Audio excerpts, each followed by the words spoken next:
क्या बात करना, इनका साइड में ये कहना कि आपके पास पर्सनल फ़ोन है कि नहीं, आपका नंबर मेरे फ़ोन में सेव है ना।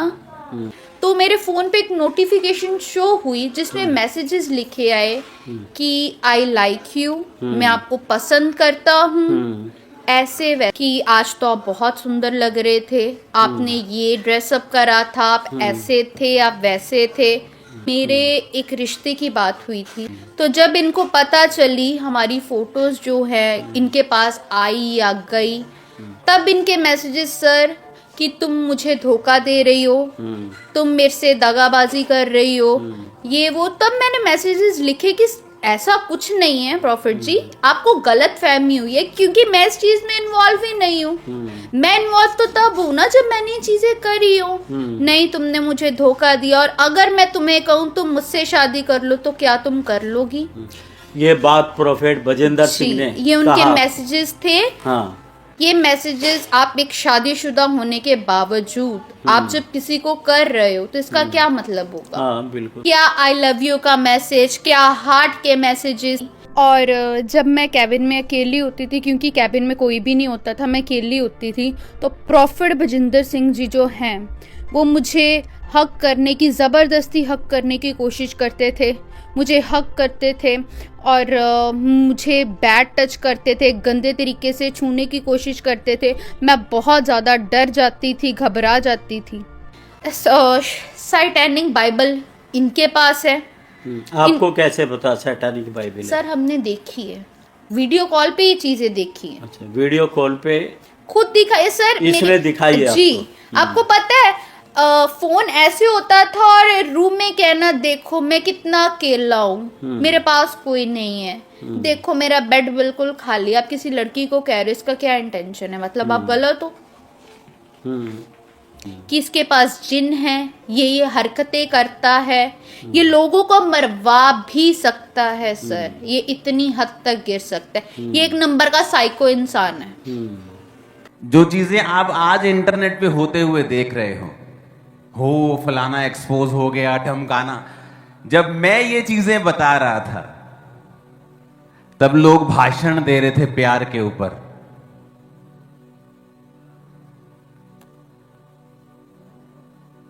चल रहे थे ना भाषण लोगों के। आज वही लोग इंटरनेट पे आके कह रहे हैं हम बड़े दुखी हैं जी। तुम दुखी नहीं हो, तुम मजे ले रहे हो सिर्फ। मैं बता रहा हूं, इवन कोई फेक भेड़िया अगर गिरे, परमेश्वर वो भी नहीं चाहता कि वो गिरे, वो चाहता है वो मन फिराए। मैं आपको बता रहा हूं,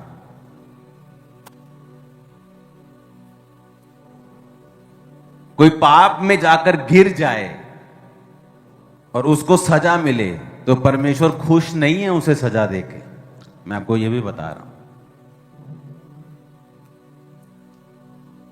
क्योंकि परमेश्वर ये चाहता है कि हम सब बचें। अगर कोई पाप में भी है, चाहे वो सेवक भी क्यों ना हो, वो भी बचे। इसलिए जो वर्तमान में हो रहा है मैं उस पर कभी भी रिएक्ट नहीं करता हूं, क्योंकि मुझे वही बोलना है जो पवित्र आत्मा ने मुझे बोला। और जब मैंने बोलना है, मुझे किसी की परवाह नहीं है कि कोई क्या भाषण दे रहा है प्यार के ऊपर। अब तुम्हारा प्यार कहां है? अब तुम भी वही चीज बोल रहे हो जो मैं 2 साल पहले बोल रहा था। कितने मेरी बात को समझ रहे हैं? अब तुम भी वही बोल रहे हो। प्रॉब्लम ये तुम्हारी स्पिरिचुअल आईज बंद हैं और तुम, मैं व्लॉगर की तरह नहीं हूं कि आज का व्लॉग और कल का व्लॉग, आज क्या हो रहा है और कल क्या हो रहा है। हम परमेश्वर के दास हैं, हमें आने वाले समय में दिखता है ये होगा और ये होगा, ये होगा, ऐसा ही होगा। कुछ लोग गिरने पर किसी के आनंद मनाते हैं, क्या यह भी शैतानी नहीं है? क्या आपको लगता है कि किसी के गिरने पर परमेश्वर आनंदित होता है, या किसी को सजा देने पर वो आनंदित नहीं होता, वो दुखी होता है? लेकिन अब ये उस बंदे की चॉइस है कि वो करेक्टर में ढीला है या करेक्टर में सही नहीं है, उसने पवित्रताई को छोड़ दिया है, ये उसकी चॉइस है। परमेश्वर इससे दुखी है और वो चाहता है हर बंदा, हर पास्टर, हर प्रॉफिट, हर अपोस्टल, हर सेवक बचे। वो यही चाहता है। हालेलुया। लेकिन लोग, अगुवाई करने वाले भी कई बार अंधे हैं। जब उनको सालों पहले बातें बताई जाती हैं, वो बोलते नहीं, इनमें प्यार नहीं है। अब वही बात तुम बोल रहे हो, अब अपने वचन को मैच कर लो जो तुमने 2 साल पहले कहा था। मैच नहीं होगा तुम्हारा, लेकिन मेरा वही है जो 2 साल पहले भी था और आज भी है। मेरा चेंज नहीं हुआ, तुम्हारे कहने से भी बदला नहीं, लोगों के ओपिनियन से बदला नहीं। क्योंकि आप अगर परमेश्वर के करीब हैं, आपको वो बोलना है और उस पर खड़े रहना होता है जो परमेश्वर ने आपको कहा है। कोई मायने नहीं करता डेटा क्या बोलता है, दुनिया क्या कहती है, लोग क्या कहते हैं, यहां तक कि परिवार भी क्या कहता है। आपको वो कहना है जो परमेश्वर कहते हैं, क्योंकि आप इमीडिएट उसका रिजल्ट क्या आता है, कई बार हम उस पर कॉन्सेंट्रेट करते हैं। लेकिन परमेश्वर का जो दर्शन और उसका विजन और उसकी जो योजना होती है, वो लंबे समय के लिए होती है, लास्ट तक, जनरेशंस तक होती है। हालेलुया। आपको जितनी इंस्ट्रक्शंस दी गई हैं फाइनेंस के रिगार्डिंग, लाइफ के रिगार्डिंग, आने वाले समय में जो होने वाला है, जो हो रहा है, उसके रिगार्डिंग, अगर आप उन इंस्ट्रक्शंस को फॉलो ही करने लग जाए ना, आपकी लाइफ बेटर के बाद बेटर होगी। आप विक्टिम नहीं होंगे शैतान के, परिस्थितियों के, इकोनॉमी के, घटनाओं के, दुर्घटनाओं के। आप बचेंगे, आगे बढ़ेंगे। दलेरी आपका हिस्सा होगी, सामर्थ्य आपका हिस्सा होगी और खुदावन सिखाएगा आपको। कई बार चीजें आपको अब समझ नहीं आती, जो आपकी लाइफ में घट रहा होता है तब समझ नहीं आता, क्योंकि हर एक चीज का एक सीजन होता है। बाइबल कहती है जो परमेश्वर का भय मानते हैं, उसकी आज्ञाओं पर चलते हैं, वो बहती हुई नदियों के किनारे लगे के पेड़ की तरह है। लेकिन फल वो समय पे ही देता है। इसका मतलब ये नहीं कि नदी के किनारे लगा है तो हर टाइम फल लाएगा। परमेश्वर ने कहा वो अपनी ऋतु पर फलता है और फल देता है। और परीक्षा भी ऐसे ही होती है। अगर आप मसीह में हैं तो ऐसा, इसका मतलब ये नहीं कि हर टाइम आप परीक्षा में रहेंगे, लेकिन एक समय होगा जब आप आनंद मनाते हुए, इंजॉय करते हुए आगे बढ़ते हैं। एक समय होता है जब परीक्षाएं आती हैं। एक समय था जब परीक्षा आई कि जिस बिजनेस की मैं टेस्टमनी दे रहा हूं, उस बिजनेस पे शैतान ने अटैक किया और उसको तबाह कर दिया। लाखों करोड़ों रुपया हमारी आंखों के ऐसे सामने जला और हम कुछ नहीं कर पाए। शहर में दंगे चल रहे थे, फायर ब्रिगेड्स नहीं आई, जितनी सबमर्सिबल थे ऑन कर दिए, पाइप्स लगा दी, सब कुछ कर लिया, लेकिन वो कुछ नहीं बचा। 95-97% सामान सारा खत्म हो गया था, और वो भी अपने टाइम के पीक, बिजनेस पीक के ऊपर।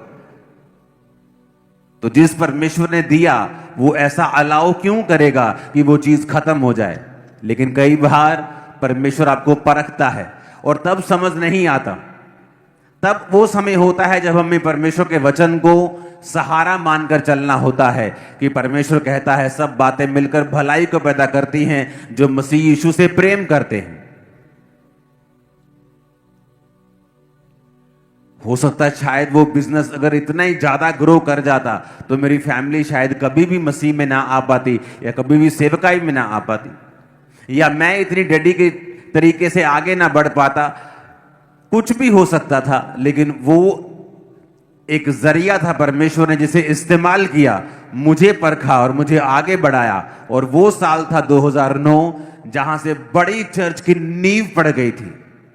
चर्च तो चल रही थी 2-4 साल से, लेकिन अब बड़ी चर्च की नींव पड़ गई थी कि हाँ ये चर्च वचन में मजबूत है। ये सिर्फ मिरेकल से और जीसस से और सिर्फ गवाहियों से प्यार नहीं करती, ये परमेश्वर के वचन पे चलने वाली चर्च है।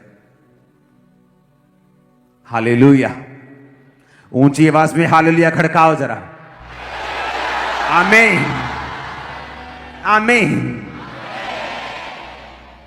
वो आपको समझाता है पल पल, जब आप उसके साथ सहभागिता रखते हैं, समय बिताते हैं, वचन पे चलना चाहते हैं, पवित्रताई में चलना चाहते हैं, वो आपको गाइड करता है।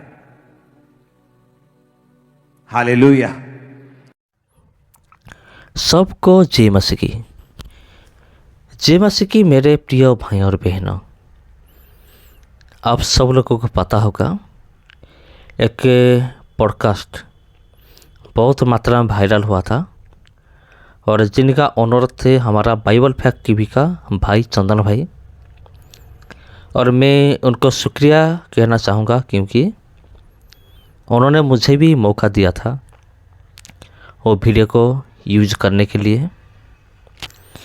तो मेरे प्रिय भाई और बहनों, ये जो पॉडकास्ट जो टेलीकास्ट हुआ उसके बाद बहुत सारे पापा भक्त आप कह सकते हैं, जिन लोगों ने बजेंद्र सिंह जैसा पाखंडी को जिन लोगों ने सपोर्ट कर रहे हैं, उनके पक्ष में है, उन लोगों ने भी आकर वीडियो बनाया और उन्होंने वीडियो में अंशु बहन को उन्होंने एक्सपोज करने के लिए उन्होंने कोशिश की थी, लेकिन ये पूरी तरह से नाकामयाब हुए थे, क्योंकि सच्चाई कभी छुपता नहीं है और कभी ना कभी निकलकर बाहर आता है।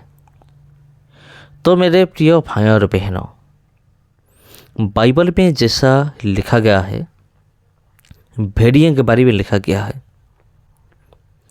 तो आजकल बहुत सारे ऐसे झूठे प्रोफेट निकल चुके हैं और ये फाड़ खाने वाले बाघ है, बाइबल बताता है। मत्ती किताब 7 में लिखा गया है, अगर आप पढ़ेंगे तो उधर आपको मिल जाएगा। उधर लिखा गया है फाड़ खाने वाले बाघ, यानी कि इस तरह से भविष्यवक्ता जो होते हैं ना, ये इस तरह से होता है, वो प्री प्लानिंग करते हैं झूठी चमत्कार के लिए और उसके बाद इसी तरह से वो दिखाते हैं जैसे कि आपको लगेगा हाँ सच में ये परमेश्वर का दास है, ये जो चमत्कार कर रहे हैं, ये जो चमत्कार मैंने देखा ये जेन्युइन है। लेकिन ऐसे कुछ भी नहीं होता है, क्योंकि एक परमेश्वर की जो दास होता है ना, वो कैसा होना चाहिए ये भी बाइबल हमें बताता है। उनका स्वभाव कैसा होना चाहिए। लेकिन अगर हमें ये जो पाखंडी बजेंद्र सिंह, अगर इसके ज़िंदगी को अगर हम देखेंगे तो पहली बात है, इसको अच्छी तरह से वचन ही मालूम नहीं है, पहली बात है। और दूसरी बात ये है, ये झूठा चमत्कार करता है, ये सब प्री प्लानिंग होता है। लोगों को ऐसा लगता है कि हाँ ये चमत्कार करता है। और तीसरी बात ये है, ये जो पाखंडी है ये गुंडे के जैसा ये व्यवहार करता है। ये तो पूरी तरह से प्रूव हो चुका है कि पहले एक वीडियो आया था, वो भी वायरल हुआ था, उन्होंने कैसे मारपीट की थी पास्टर विशाल को, और चंदन भाई को भी जान से मारने के लिए उन्होंने कोशिश की थी। और अब ये अंशु बहन के पीछे पड़ गया है, लेकिन मुझे नहीं पता क्या होगा। लेकिन एक बात तो पक्का है, तो समय आ चुका है बजेंद्र सिंह जो पाखंडी है, उनका ये जो पाखंडबाज है, जिन लोगों ने सपोर्ट कर रहे हैं वो और ये पाखंड, ये सब बहुत जल्द बुरी तरह से एक्सपोज होने वाला है। और इनका ये जो झूठा मिनिस्ट्री है ये भी ज़्यादा देर तक नहीं टिक पाएगा। शायद इनके परिवार लोगों को इसकी हरकत के बारे में बिल्कुल भी पता ही नहीं होगा, लेकिन परमेश्वर चुप नहीं बैठेगा, परमेश्वर न्याय जरूर करेगा।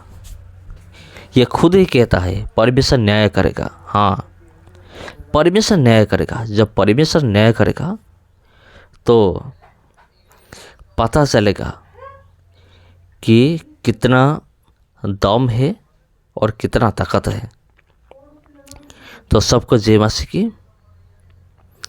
अगर वीडियो अच्छा लगा तो वीडियो को ज़रूर शेयर कीजिए, चैनल को सब्सक्राइब कीजिए। सबको जय मसीह की।